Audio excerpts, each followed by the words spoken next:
والصلاة والسلام على سيد الأنبياء والمرسلين وعلى آله وأصحابه أجمعين. أما بعد فأعوذ بالله من الشيطان الرجيم. بسم الله الرحمن الرحيم. شرع لكم من الدين ما وصى به نوحا والذي أوحينا إليك وما وصينا به إبراهيم وموسى وعيسى أن أقيموا الدين ولا تتفرقوا فيه كبر على المشركين ما تدعوهم إليه الله يجتبي إليه من يشاء ويهدي إليه من ينيب. آمنت بالله صدق الله مولانا العظيم. 3 দিন ব্যাপী ইসলাহি জোরের প্রথম দিনের শেষ মুহূর্তে আমরা এখানে বসা আছি। আল্লাহ পাক আমাদের সবাইকে মাফ করে দেন। আমিন। ভাই ও দোস্ত, বড় একটা উঁচা নিসবতে আল্লাহ পাক আমাদেরকে এখানে হাজির করেছে। মানুষ বাজারে যায় তরি তরকারি কেনার জন্য, কাপড় কেনার জন্য, বিভিন্ন আসবাব কেনার জন্য, অফিসে যায় কোনো কাজ করার জন্য, খেতে যায় কোনো টার্গেট নিয়ে, বিভিন্ন জায়গায় যায় কোনো না কোনো একটা উদ্দেশ্য থাকে। এখানে আল্লাহ পাক আমাদেরকে আনছে, আমরা এখানে আসছি। এই আসার ক্ষেত্রে আমাদের টার্গেটটা এই হওয়া উচিত যে আমরা আমাদের আল্লাহকে পাওয়ার জন্য এখানে আসছি। কাকে পাওয়ার জন্যে? নিসবতটা এই জন্যে বলছি অনেক উঁচু। আল্লাহকে পাওয়াটা এর থেকে আর কোনো দামি কাজ হতে পারে না, এর থেকে আরো বেশি মর্যাদাওয়ালা কোনো কাজ হতে পারে না। আল্লাহ পাককে পাওয়ার জন্যে কেউ যদি এখানে আইসা থাকে, এবং তাই এই জন্যই আসছে, তো ভাই ও দোস্ত, এই উদ্দেশ্য হাসিলের জন্যে কিছু মুজাহাদা, মেহনত, খাহেশাত এবং নফসের খেলাফ, নিজের ইচ্ছার পরিপন্থী কিছু কাজ করতে হবে। আমরা সবাই করতে রাজি আছি? যদি রাজি থাকি তাহলে রাস্তাঘাটে, দোকানে, নদীর পার, বিভিন্ন রুমে কামরায় যারা বসা আছি তাদেরকে বলবো ওই জায়গাটা ছেড়ে দে, রুমে থাকবো না, রাস্তায় চলাফেরা করব না, দোকানপাটে যাব না, যেখানে আওয়াজ পুষতেছে ওই জায়গা থেকে এই মাজমার দিকে মুতাওয়াজ্জু হওয়ার আল্লাহ তৌফিক দান করেন। আল্লাহ ইসলাহি জোরের ব্যাপারে বলেছিলাম আপনাদেরকে আজকে জোহরের আগে তালিমের মজলিসে। এই ইসলাহি জোরের ক্ষেত্রে আমারও একটা টার্গেট আছে, ওই টার্গেটটা পুরা হয় নাই, তবে একবার যে ব্যর্থ তাও বলা যায় না। টার্গেটটা হলো এই, মজমার একটা লোক দাঁড়ানো থাকবে না, একটা লোক কথা বলবে না, একটা লোক হাঁটাহাঁটি করবে না। আপনারা জানেন, আপনাদের চোখ আছে, দেখেন, আমি তো এক জায়গায় বসে নয়, পুরা মাজমাটায় ঘুরতেছি দেখার জন্য। এখানে বয়ান চলতেছে, নদীর পার কি, রাস্তায় কি, সিটে কি, রুমে কি, কিছুই নেই। আল্লাহর কাছে দোয়া করি আল্লাহ পাক ওইরকম পরিবেশ বানায় দেন। সবাইকে আল্লাহ তাআলা মাননেওয়ালা হওয়ার তৌফিক দান করেন।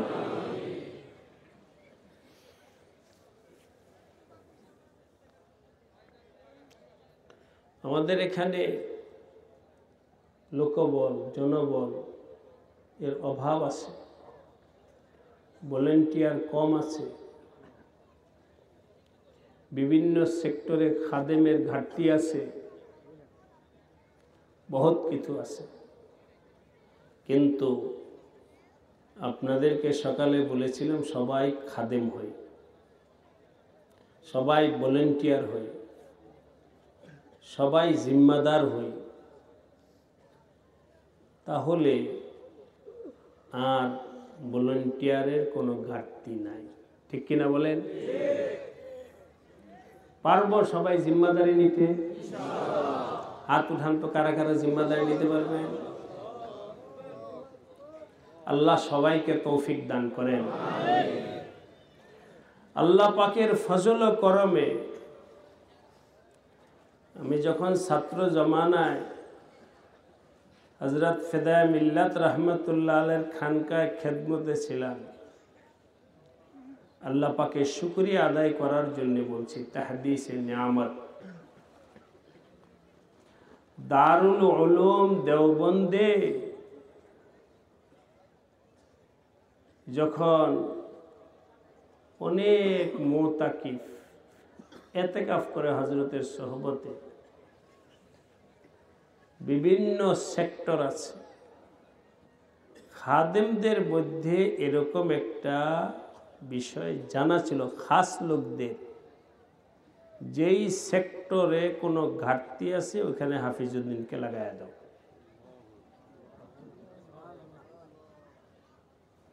একবার হযরত রাহমাতুল্লাহ আলাইহির কাছে অভিযোগ আসছে, কাঁথা বালিশের ঘাটতি, কিছু ব্যয়সলি হচ্ছে। হযরত আমাকে ডাকাইলেন, ডাকায়া বললেন নিয়ন্ত্রণ করতে পারবা? আমি বললাম হযরত আপনি দোয়া দিয়ে দেন। হযরত মুস্কি হাসিয়ে বললেন যাও কাম করো, मिटा दो अपनी हस्ती को।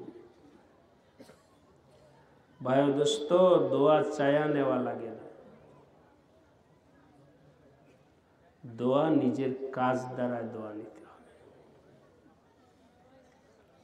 সুতরাং এখনো আমি হুজুর যখন বয়ান করতেছিলেন ওই বোর্ডিং করে গেছি, সেখানে যারা এই ধোঁয়া দিয়ে ওদের চোখ টোক লাল হয়ে গেছে। এদেরকে বলে আসলাম, দোয়া দিয়ে আসলাম, আর বললাম যেহেতু মজমা আম, খাওয়ার সময় অনেকে অনেক কিছু বলবে, কেউ কী রাঁধছে, মজা হয় নাই, অমুক হয় নাই, তমুক রান্না হইল, তোমাদের কোনো কথা নাই, মুখে তালা। যারা খাদেম মুখে তালা, তোমাকে যদি কেউ বকাও দেয় উত্তর দিতে পারবা না। যারা খাদেম হয়েছে তাদের কোনো কথা নাই।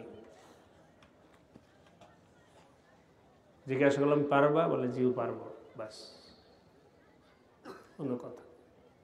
যারা বিভিন্ন জায়গা থেকে আসছে, যারা খেদমতে এখন আছেন, তাদেরকে আমি এক সপ্তাহ আগে নিয়ে বসছি, তাদেরকে ওই সময় বলছি যে দেখো তোমাদেরকে তো আমি এখন তরবিয়ত দিতেছি, যারা বিভিন্ন কাফেলা থেকে আসছে এরা তো এখনো তরবিয়তে সবাই তা নয়। এখানে অনেক বাচ্চা কাচ্চা আছে যারা আমাকেই চিনে না, তাহলে আর অন্যদেরকে চিনার কথাই তো আসবে না। চিনে না কেন? আমি যে হাঁটি ওই সময় বুঝি তো যে কে চিনে আর কে চিনে না। এই হাঁটার মধ্যে সব হাজিরা হয়ে যাইতেছে। সুতরাং এরা তো কিছু না কিছু বেউসুলি কাজ করবেই। তোমরা কাউকে ধমকি দিতে পারবা না, শাসাইতে পারবা না, কিচ্ছু করতে পারবা না। সবাই চুপ করে থাকবা, এভাবে নিজেকে মিটায় দিতে হবে। যাই হোক, আল্লাহ পাক আমাদের সবাইকে তৌফিক দান করেন। আল্লাহ ইশারায় কেউ কথা বললে, হাই কথা বলিস না, তা তো আওয়াজ হয়ে গেল।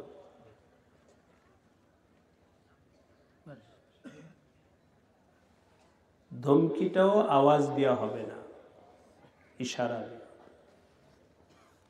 ছোট বাচ্চারা আসছে, হালকায় তাদেরকে আদব শিখাবো। রাস্তায় চলার সময় কথা বলবা না, বয়ানের সময় কথা বলবা না, খানার সময় কথা বলবা না, জিকিরে ফিকিরে চলো, সালামের আওয়াজ যেন উঁচু হয়, জিকিরের আওয়াজ যেন উঁচু হয়, অন্য কোনো কথা নাই। এভাবে প্রত্যেক হালকার লোকেরা নিজেদের নতুন ভাইদেরকে এই জায়গার আজমতটা বুঝাবো, এই জায়গার কাজটা বুঝাবো, এই জায়গার আদবটা বুঝাবো। যারা পুরান তারা নতুনদেরকে বুঝাবে। এভাবে সবার সহযোগিতা খিদমতের মাধ্যমে এই পরিবেশটা সুন্দর হবে। আল্লাহ পাক আমাদেরকে শিখার, বুঝবার, আমল করবার, নিজেকে মিটারের তৌফিক দান করেন আল্লাহ। সূরাতুশ শূরার 13 নম্বর আয়াত যারা পড়তে পারেন তারা পড়বেন, মারিফুল কোরআন থেকে। এই আয়াতের সব আলোচনাটা এখন আমি করব না। শেষের দুইটা অংশ আল্লাহ পাকের প্রিয় বান্দা দুই ধরনের। আল্লাহর প্রিয় বান্দা কয় ধরনের? যারা আল্লাহর প্রিয় বান্দা হতে চায় তারা যেন দুইটার যে কোনো একটা পথকে বাছাই করে নেয়। রাজি আছি? পারবো? আল্লাহর প্রিয় বান্দাদের দুইটা পথ। একটা পথ হলো ইজতিবা। ইজতিবা অর্থাৎ আল্লাহ পাক আপনাকে পছন্দ করছে কারণ ছাড়া। সুবহানাল্লাহ বলেন। কে পছন্দ করছে? আল্লাহ পছন্দ করছেন বান্দার কোনো কারণ ছাড়া। এখানে কি আপনার আমার কোনো অভিযোগ চলবে? ওনার মন চেয়ে যে পছন্দ করছে, তোমার কি আসে যায়? আল্লাহ কাউকে পছন্দ করে, এটা হলো ইজতেবা।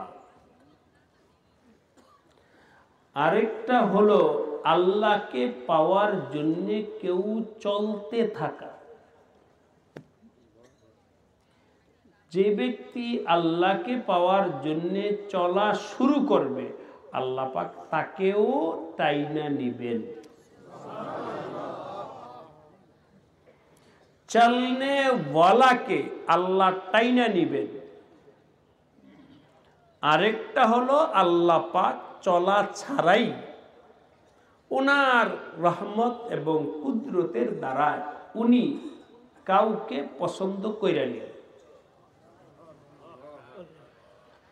আল্লাহ আমাদের সবাইকে দুইটার কোনো না একটার মধ্যে পড়ার তৌফিক দান করেন। শুধু বুঝানোর জন্য আপনাদেরকে বলছি, সাইয়্যিদানা হযরত ওমর নবীজির কাছে ইসলাম গ্রহণ করার জন্য গেছে না হত্যার জন্যে?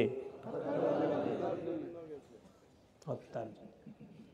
উনি তো ঈমান আনার জন্য যান না, নবীজির কে হত্যার জন্য ওমর গেছে। কিন্তু তাকে হেদায়েত দিছেন কে? আল্লাহ। ধরে নিতে পারেন এটা হযরত ওমরকে আল্লাহ পছন্দ করে দিছে। ওমর মুজতাবা, যেটা আল্লাহ এখানে বলেছেন আয়াতের মধ্যে, আল্লাহু ইয়াজতাবি ইলাইহি মাইয়াশা, যাকে ইচ্ছা তিনি তাকে টাইনা নেন।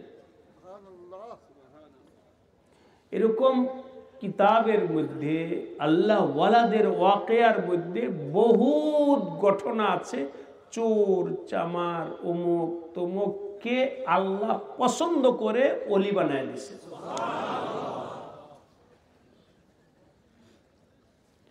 আবু সুফিয়ান রাদিয়াল্লাহু তাআলা আনহু আজীবন নবীজির বিরোধিতা করছে, কিন্তু মৃত্যুর আগে আল্লাহ পাক তাকে ঈমানি নূর দ্বারা আলোকিত করে দিয়েছে। কে করছেন? আল্লাহ।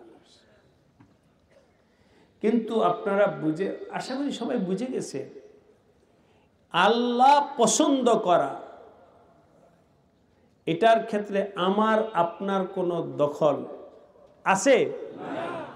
এখানে আমার কিছু করতে পারবো না, করলে হবে না। ওনার নজর যদি কারো উপরে পরে নিজে নিজে, এটা ওনার ইচ্ছা, এখানে আমার আপনার করার কিছু নাই। যদি হয়ে যায় আলহামদুলিল্লাহ, যদি হয়ে যায় আলহামদুলিল্লাহ, যদি কারো ক্ষেত্রে হয়ে যায় আলহামদুলিল্লাহ। আর যদি কারো ক্ষেত্রে আল্লাহ পাকের ওই নজরে করমটা না পড়ে, তাহলে আমার আপনার করণীয় হলো চলতে থাকা। এটা পারবো কিনা? দ্বিতীয়টা আসো, ওয়াহদি ইলাইহি মাইয়ুনিব, যে ব্যক্তি আল্লাহর দিকে ঝুঁকে যাবে আল্লাহ পাক তাকে তার জন্য রাস্তা খুলে দিবেন। আনিবু ইলাই, আল্লাহর দিকে ঝুঁকো, আল্লাহর দিকে ঝুঁকো, আল্লাহর দিকে ঝুঁকে যাও। والذين جاهدوا فينا لنهدينهم سبلنا وإن الله لمع المحسنين। গায়ের দিকে ঝুঁকো না, ছোট বাচ্চাকে নানি দাদি খালা ফুপু মাঝখানে রাইখা 3-4 জন কোলে নেওয়ার জন্য হাত পাতে, আসো আসো আসো, দেখি বাচ্চা কার দিকে যায়, বলেন তো কার দিকে যায়? মায়ের দিকে। কার দিকে যায়? আল্লাহ পাক কুদরতি ভাবে বুঝাইছেন অন্যের কোল মহব্বতের হতে পারে সাময়িক, কিন্তু কথার কথা বলছি, অন্যের কোল হতে পারে আদরের, কিন্তু যদি তার কোলে গিয়া পেশাব করে দিয়ে ফেলে দেবে, তার কোলে গিয়া যদি পায়খানা করে দেয় ফেলে দিবে, কিন্তু আমার মায়ের কোলে গিয়া যদি আমি পেশাব করি পায়খানা করি মা ফেলবে না। এই জন্যে বাচ্চা যত মানুষই তাকে কোলে নিতে চাক না কেন, আমার ভাইরা বলেন বাচ্চা কার দিকে যায়? শোনো শোনো, সারা দুনিয়া তোমাকে হাত সাধতেছে আমার কোলে আসো, আমার কোলে আসো, আমার আল্লাহও সাধতেছে আমার কোলে আসো।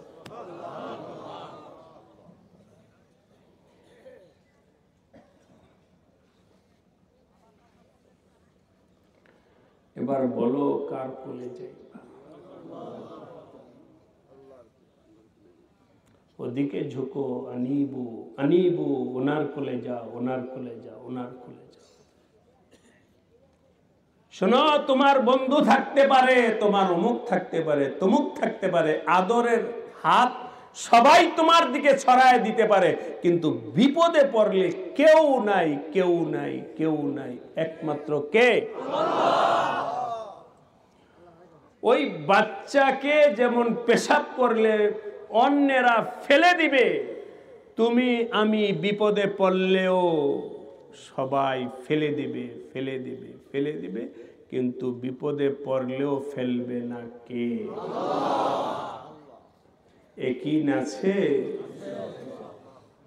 আল্লাহ আমাদের সবাইকে আল্লাহর দিকে ঝোঁকার তৌফিক দান করেন।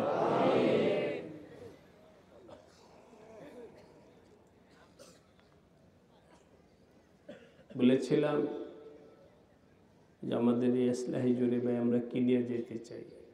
নামাজি হব, জিকিরওয়ালা হব, সুন্নতওয়ালা হব, কাউকে কষ্ট দেব না। 1 নম্বর বলেন, 2 নম্বর জিকির করনেওয়ালা হব, 3 নম্বর সুন্নতওয়ালা হব, 4 নম্বর কথা দিয়ে নয়, ব্যবহার দিয়ে নয়, কাউকে কষ্ট দেব না। আল্লাহ আমাদের সবাইকে 4টা সিফাতের অধিকারী হয়ে এই ময়দান থেকে যাওয়ার তৌফিক দান করেন। নামাজি হওয়ার ব্যাপারে বলেছিলাম, নামাজি কাকে ভাই ও দোস্ত?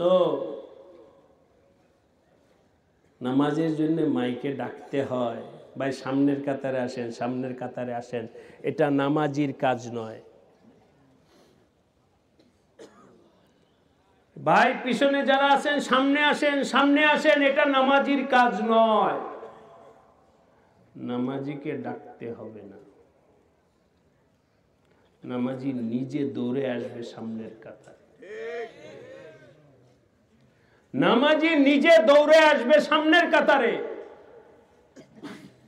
নামাজিকে বলতে হয়, ভাই এই যে খালি, এই যে খালি, এই যে খালি, এটা নামাজি হয় নাই বলে দিলাম। নামাজি শুধু নামাজ পড়লে হয় না, নামাজি হওয়াটা অনেক কঠিন। যখন নামাজ আসবে তখন তার কাছে আর কোনো কিছু থাকবে না, অন্য কোনো নজর থাকবে না। উম্মুল মুমিনিন হযরত আয়েশা রাদিয়াল্লাহু তাআলা আনহা বলেন, নবী যেহেতু আমাদের সাথে ঘরে কথা বলতেছিলেন, যেই আজান হয়েছে ফাওরান উঠে গেছেন, কি এমন কি বলেও জানেন যে আমি নামাজে যাইতেছি। আজান এর আওয়াজ আসলে নবীজি আমাদেরকে মনে হইতো যেন চিনে নেই না। স্ত্রী বলতেছে, ওনার ভাবটা এমন যেন মনে হইতো আমাদেরকে চিনেন না। আমি এখন স্পষ্ট বললাম না, এক মজলিসে, খাস মজলিসে, কোন খাস মজলিস এটা বললাম না, একটা হিকমতে খাস মজলিসে বলছি, তোমরা কি নামাজি হইতে পারছো? আমার কাছে লিখিত দাও যে হুজুর আমি নামাজি।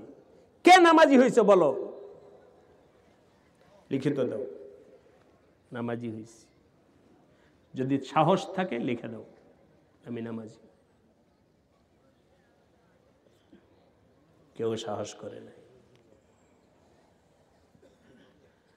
আজকে তো উম্মত নামাজি কাকে বলে এটাই ভুলে গেছে।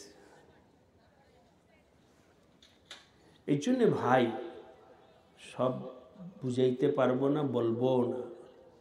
নামাজ যখন আসবে তখন সব ছাইরা আমি নামাজের দিকে ঝুঁকবো, নামাজের দিকে দৌড়াবো, নামাজের দিকে যাব। পারবো ইনশাআল্লাহ।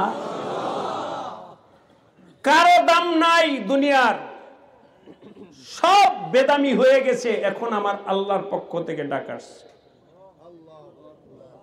ওনার থেকে বড় আর কেউ নাই, আর কেউ নাই। আমি একটা ঘটনা প্রায় বলি, আমি চেষ্টা করি মানুষের ভালোটা দেখার জন্য, খারাপটা নয়। বেশ আগে, আমার দিন তারিখ মনে রাখি নাই, তবে আমি দেখেছি একবার সৌদি আরবের রিয়াদে, ওই সময় আমেরিকার প্রেসিডেন্ট ছিল সম্ভবত বারাক ওবামা, আসছে।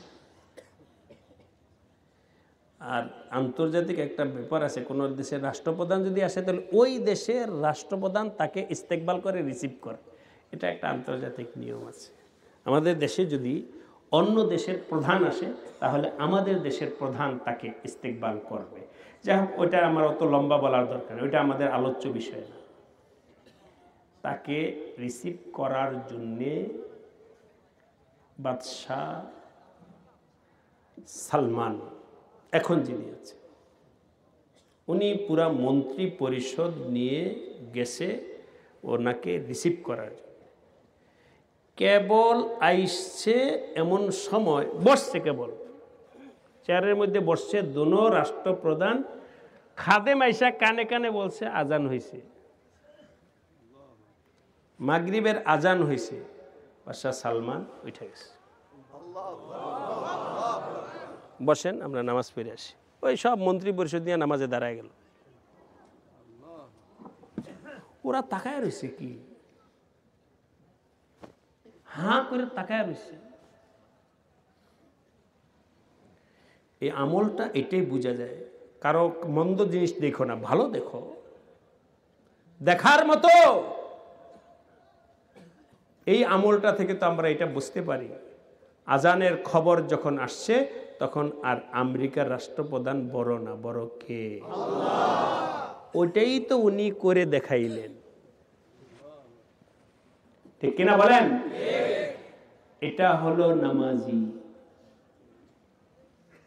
এটা হলো নামাজি, যে নামাজের খবর পাওয়ার পর আর কোনো জিনিসের দিকে তাকায় না, কোনো জিনিস দেখে না, কোনো জিনিসের দিকে গুরুত্ব দেয় না, ফৌরান আল্লাহ ডাকে সাড়া দিয়ে উঠে যায়।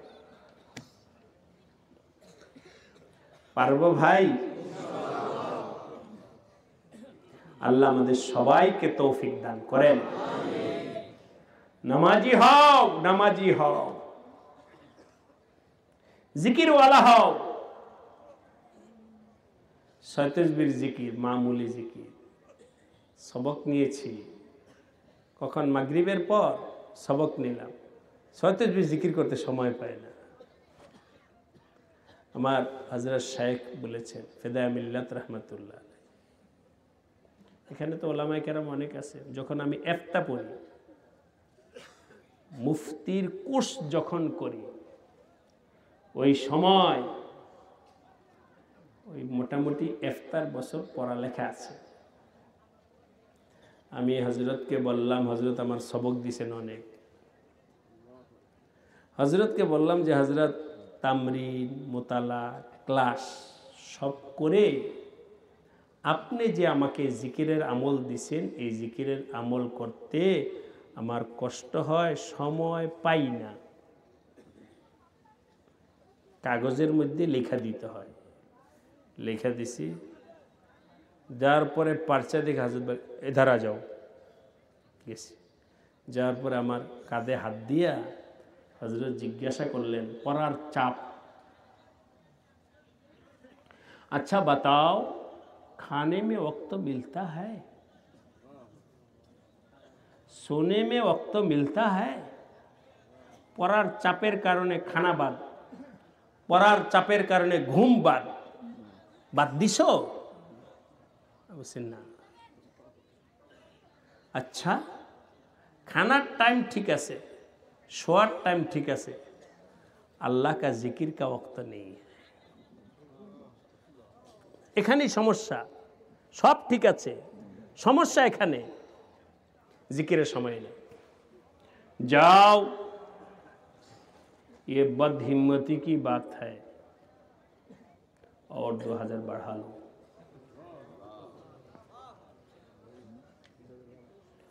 और 2000 बढ़ा लो। बस আমি বুঝলাম যে আমারটা ঠিক না, আমার হযরত যেটা বলছেন এটাই ঠিক। আল্লাহকে পাইতে হলে ঘুম ছাড়তে হবে, আল্লাহকে পাইতে হলে খাওয়া ছাড়তে হবে। সব ঠিক আছে, জিকিরের সময় নাই। ये बदहिम्मती की बात है। আজকে যে যেখানে আছি, যার সবক যেখানে, ভাই ও দোস্ত পরিষ্কার বলতেছে, এটা ওয়াজ মাহফিল না। যার সবক যেখানে, সে ওয়াদা করে নিয়ত করে ইনশাআল্লাহ সবক আদায়ে গাফলতি করব না। আল ইস্তিকামাতু খায়রুম মিন আলফি কারামা। আমলের উপরে মজবুত হয়ে যাও। আজকে মাগরিবের পর ওলামাদের সবক শোনা হয়েছে। কালকে একটা সময়, আমার নিজস্ব একটা বুঝ আছে, সবাইকে সময় দেওয়ার দরকার। তারপরে সেই পঞ্চগড় থেকে যেই ভাইটা আসছে, অনেক দূর, বাংলাদেশের একটা প্রান্ত থেকে আসছে, কুড়িগ্রাম, কত যে দূর। আমার তো যাওয়াতে আসে গাড়িতে বসে থাকতে থাকতে মাজা ব্যথা হয়ে যায়। ওইখান থেকে যেই লোকেরা আসছে, ওই জায়গা থেকে সবক নেওয়া শুরু করব আগে। পঞ্চগড়, কুড়িগ্রাম, লালমনিরহাট, এরপরে হলো রংপুর, ঠাকুরগাঁও, এভাবে ওই দূর থেকে সবক নেওয়া শুরু করব কালকে থেকে। এলাকার যারা কাছে আছে তারা এটা কেউ বলবেন না যে হুজুরে আমাকে কোনো দাম দেয় না, আমাকে তো ডাকলো না। আপনাদেরকে তো আগামী সব দিন তো ডাকতে পারবো, ঠিক কিনা বলেন? ওই পঞ্চগড়ের ভাইটারা আমি কোথায় পাবো? এই জন্যে কারো দাম কম বেশি এটা কথা না, কথা হলো এই তরতিব। এই ধরনের মজলিসে ভাইরা আপত্তি করা ভালো নয়, বলে দিলাম। এই ইসলাহি মজলিসে কোনো বিষয়ে এতেরাজ করা, আপত্তি করা সালেকের সুলুকের লাইনের জন্য মুহলিক, আগাইতে পারবা না। কোনো মন্তব্য নাই, কোনো অভিমত নাই। আল্লাহকে পাওয়ার জন্য নিজের সব নফস খাহেসাতকে ছেড়ে দাও। যাই হোক, সবক শুনবো ইনশাআল্লাহ কালকে সকালে। কিন্তু এখন বলে সবার সবক ঠিক হবে তো? 3 নাম্বার সুন্নত। কোন হাতে খাবো? পানি, ভাত, গ্লাস, তরকারি নেব, বাম হাতে চামিচ দিয়ে খানা উঠায় দেয়। হ্যাঁ, কজুর ডান হাতে তো ওই যে খানা খাইছি, চামিচটা নষ্ট হয়ে যাবে। আমাদের হযরত মুফতি সাইদ আহমদ পালনপুরে দেখো, শয়তান বহুত চালাক খায়, বুদ্ধি শিখিয়ে দিছে, এটা ধরলে আবার চামিচটা নষ্ট হয়ে যাবে। আরে চামিচটা মুখে আঙ্গুলটা দিয়ে চাটো, খানাটা তোমার পেটে চলে যাবে। এখন তো তোমার আঙ্গুল ডান হাতেই সাফ, এখন চামিচ ধরলে অসুবিধা কি? আঙ্গুল চাইটা খাও, প্লেট চাইটা খাও। হাদিসে আসছে, নবী আলাইহিস সালাম বলেন, কোনো ব্যক্তি যদি আঙ্গুল, নবীজিও নিজে চাইটা খাইছেন, যে ব্যক্তি আঙ্গুল চাইটা খাবে, প্লেট চাইটা খাবে, ওই প্লেট ওই ব্যক্তির জন্যে আল্লাহর কাছে মাগফিরাতের দোয়া করবে। প্লেট চাইটা খাও, আঙ্গুল চাইটা খাও, তা আঙ্গুল চাটলেই তো পরিষ্কার হয়ে গেল। বাম হাতে চামিচ দিয়ে কেন তরকারি দিতেছ নিতেছ? ডান হাতে তরকারি দাও, নাও, ডান হাতে খাও। সহজ আমল। প্রত্যেকটা কাজ সুন্নত মোতাবেক করার অভ্যাস বানাও। প্রত্যেকটা কাজ নবীর তরিকায় মোতাবেক বানানোর অভ্যাস বানাও। জুতা পরব আগে কোন পায়ে? খোলার সময়, মসজিদে যাওয়ার সময়, বাথরুমে যাওয়ার সময়, শোয়ার সময় কোন কাইত? পাঞ্জাবি গাও দেওয়ার সময় কোন হাত? আল্লাহওয়ালাদের সোহবতে গিয়ে শিখো। একবার সব কিছুর ব্যাপারে আলহামদুলিল্লাহ ঘটনা আছে। পেদায় মিল্লাত রহমতুল্লাহ আলাইহ, আমার শাইখের জুতা ছিল একবার আমার কাছে, বলছিলাম না, হযরত হুইল চেয়ারে চলতেন। মসজিদে হযরতের হুইল চেয়ারটা ছিল ইঞ্জিলওয়ালা, কেউ পিছন দিয়ে ধাক্কাইতে হতো না, নিজে নিজেই যাইত। পিছনে পিছনে খাদেমরা দৌড়াইতেন। যখন মসজিদের সীমানায় হযরতের গাড়িটা যাইত, বাস গাড়ি অফ কইরা থাকতেন, খাদেম জুতা খুলে নিত। মসজিদে যদিও এই জুতাটা মসজিদকে টাচ করবে না, তারপরও মসজিদ জুতা পা দিয়ে হযরত মসজিদে যাবেন না, জুতাটা খুইলা খালি পাকে পাদানির উপরে রাইখে এরপর মসজিদে যাবে, জুতা নিয়ে মসজিদে যাবে। তো মসজিদের সীমানা যখন পৌঁছবে, খাদেম আইসা জুতা খুলে নিয়ে যেত। আবার যখন বের হইতেন, ওই সীমানা এসে জুতা পরায়। একবারের ঘটনা ছিল, আমার কাছে হযরতের জুতা ছিল, দৌড়ে আসছি হযরতকে জুতা পরায় দেওয়ার জন্যে। রোব ছিল, শাইখের প্রতি রোব থাকতে হয়, ভয় থাকতে হয়, আজমত থাকতে হয়। হযরতের সামনে গেলে, আমরা তো দেখছি কাজী মুতাসিম বিল্লাহ অনেক বড় আলেম, মাদানী খানদানের কেউ আসলে হুজুরের মাথা নষ্ট হয়ে যায়। তো অনেক সময় আমাদেরকে ইঙ্গিত করে, দেখো মৌলানা কাজী সাহেব क्या कर रहे हैं। हजरत मजा करते, काजी साहब आप बैठिए,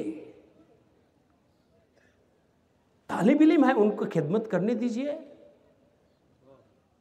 ছাত্ররা খেদমত করে, আপনি বসে না, দস্তরখান লিয়ে হুজুর নিজেই দস্তরখান বিছানো, আর হযরতের জুতা নেওয়ার জন্য দূর। হযরত বলতেন, আব হামসে বড়ে হ্যাঁ, আপনি আমার জুতা নেন কেন? মোহাব্বত। যাই হোক, আমি আর দিকে বললাম না। ওই বিভিন্ন সব মিলায়া আমি হযরতের জুতা পরাইতেছিলাম, পরাইতে গিয়ে আগে বাম পায়ের জুতা দিয়ে দিছি।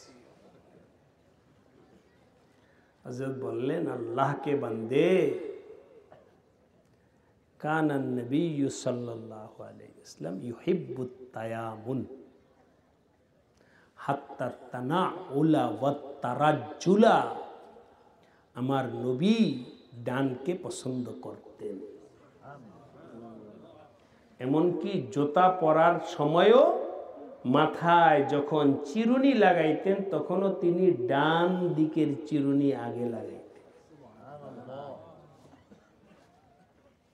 সুতরাং ভাই দোস্ত, অনুশীলন করি, কোশিশ করি, শুধু বললে হবে না। আপনারা জানেন, জানি জানি এটা জানি, আরে জানার জন্য তো বলা হয় নাই, কিসের জন্য বলা হয়েছে? মানার জন্যে। মাননেওয়ালা হয়েছো কিনা, আমল করনেওয়ালা হয়েছো কিনা এটা বলো। হুজুর জানি না, জানার জন্য বলি নেই। আল্লাহ আমাদের সবাইকে তৌফিক দান করেন।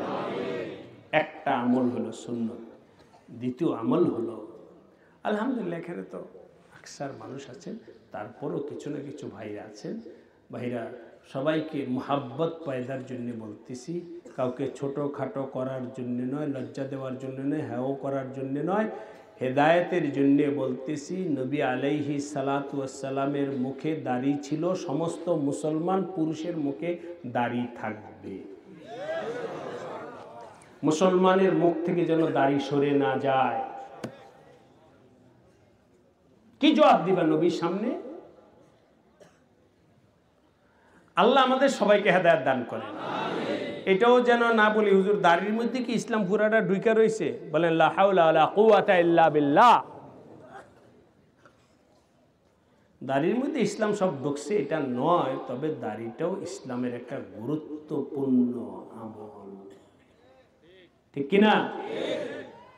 এই জন্যে যারা যাদের মুখে দাড়ি নেই পাক্কা নিয়ত করে ফেলো যে ইনশাল্লাহ এখন থেকে আর দাড়ি ছাড়বো না। আল্লাহ সবাইকে তৌফিক দান করেন। মুখে দাড়ি রাখো, দাড়িওয়ালা হও। হক্কানি পীর মাশায়েখদের আলামত হলো তাদের কাছে বায়াত হওয়ার পরে নিজের আমলের মধ্যে, জিন্দিগির মধ্যে পরিবর্তন আসবে। দাড়ি ছিল না, দাড়ি হয়েছে, নামাজি ছিল না, নামাজি হয়েছে, সুন্নতের লেবাসওয়ালা হয়েছে, আল্লাহর জিকিরওয়ালা হয়েছে। এগুলো হলো আলামত হক্কানি পীর মাশায়েখদের। বায়াত হয়েছে, দাড়ি ওঠে নাই। কদম বাড়াও। নবীজির মুহাব্বত শুধু মুখে বললে হয় না, मोहम्मद की मोहब्बत दीन हक का शर्त अव्वल है। दीन इस्लामेर जन्य एक नम्बर शर्त हलो आमार नबीर मोहब्बत थाकते होबे। एर मध्य यदि कारो असम्पूर्ण थाके उनका दीन नामुकम्मल है। तार धर्म असम्पूर्ण, से मुकम्मल धर्मेर उपरे उठते पारे नाई। भाई दोस्त आमार दादा पीर अर्थात शेखुल इस्लाम हजरत हुसैन अहमद मदानी दाढ़िर ব্যাপারে এত তামবিহ সতর্ক করেছেন। কেউ কোনো মন্তব্য করবেন, আগে বলছি মন্তব্য চলবে না এখানে। হযরত দাড়ি ছাড়া লোকদের সাথে মুসাফাই করতেন না। এদিকে তাকান সবাই, মুসাফা করতে গেছে, হঠাৎ দাড়ি ছাঁচা একজন লোক আসছে, आपसे मुसाफा नहीं होगी। क्यों? अरे भाई हमसे मुसाफा करने में क्या जन्नत मिल जाएगा? আমার সাথে মুসাফা করলে কি তুমি জান্নাতি হয়ে যাইবা? जब आपको प्यारे हबीब का चेहरा पसंद नहीं है तो हमसे मुसाफा में क्या फायदा है? আমার নবীর চেহারাটাই তোমার পছন্দের না, তা আমি হুসেন আহমদের সাথে মুসাফা করলে কি হবে? आपको तो हमारे प्यारे हबीब का चेहरा ही पसंद नहीं है। তুমি তো আমার নবীজির চেহারা মুবারকই পছন্দ করতে পারো নাই।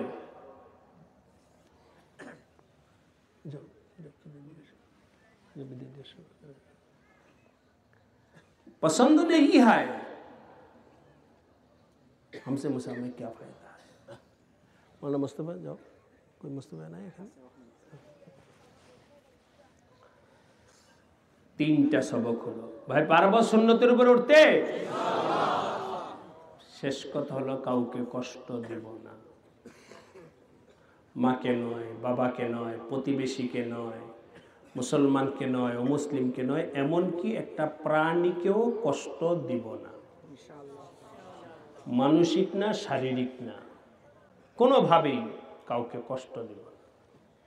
আল্লাহ আমাদের সবাইকে এই সবকের উপরে মজবুত হওয়ার তৌফিক দান করেন। ফাসাদের জমানা, আমল শিখি, আমল শিখি, আমল শিখি। ইনশাআল্লাহ আজকের দিন চলে গেল, কালকের দিন, কালকে তো শুক্রবার, আরো দিন আরো খুব দ্রুত চলে যাবে। সবাই সময়কে কাজে লাগে। আল্লাহ আমাদের সবাইকে তৌফিক দান করেন। আল্লাহুম্মা সাল্লি আলা মুহাম্মাদ ওয়া আলা আলি মুহাম্মাদ কামা সাল্লাইতা আলা ইব্রাহিম ওয়া আলা